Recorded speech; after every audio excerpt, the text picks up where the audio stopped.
ملګرو د پرون راځي یو خبر په سوشل میډیا باندې چلیږي چې آیا ګیلمنه چا وشتل دا او هغه مړه شوې ده. موږ اوس پورې دا خبره نه یقین کوله، نو ځکه موږ په دې باندې هغه ویډیو نه کوله، ځکه چې موږ په خبرونه هغه نه خورو. نن چې موږ په دې باندې څومره ریسرچ وکړو، څومره معلومات موږ وکړو، دا خبره یقیني خطه چې او هغه وفات شوې ده. د پولیسو بیان دا راغلی دی چې دوه کسان په موټرسایکل باندې رالو او ګیلمنې هغه ډرایوینګ کاوه او د ده سره خپله خور هم په دغه ګاډي کې وه. نو هغه موټرسایکل والا راولګېد او په دوی پایډینګ وکړو، په هغې کې ګیلمنه ولګېده او هغې بیا ډرایوینګ کاوه، نو هغه ګاډی هم د یو شي سره ووهو.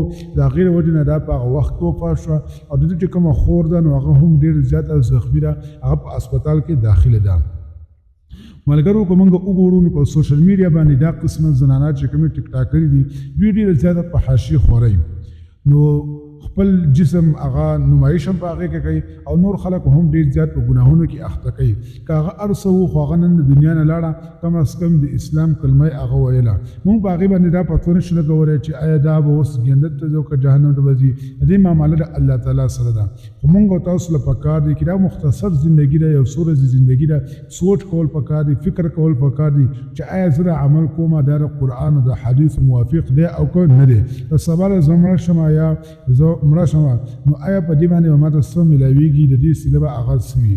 نو ملګرو پکار دا ده چې موږ د خپل ځان هم خیال وساتو، د خپلو بچو هم داسې طریقې سره تربیت وکړو چې سبا هغوی غټې شي نو هغوی په ذهن کې دا خبره پرته چې او دا حق دی او دا باطل دی. یعنې د ماشوموالي نه خپل بچي کنټرول ساتل پکار دي، نو چې کله دوی بیا غټ شي نو هم به دوی کنټرول وي.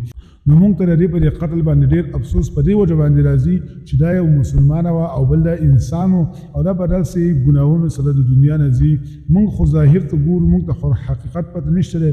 نو افسوس انسان له ورشي چې ولې مسلمانان دومره هغه ګډ وډو باندې سر دي، په بې حیایۍ باندې سر دي او بیا د دغې بې حیایۍ سره الله مخې ته ورځي، نو ډېره مشکله ده او ګرانه ده.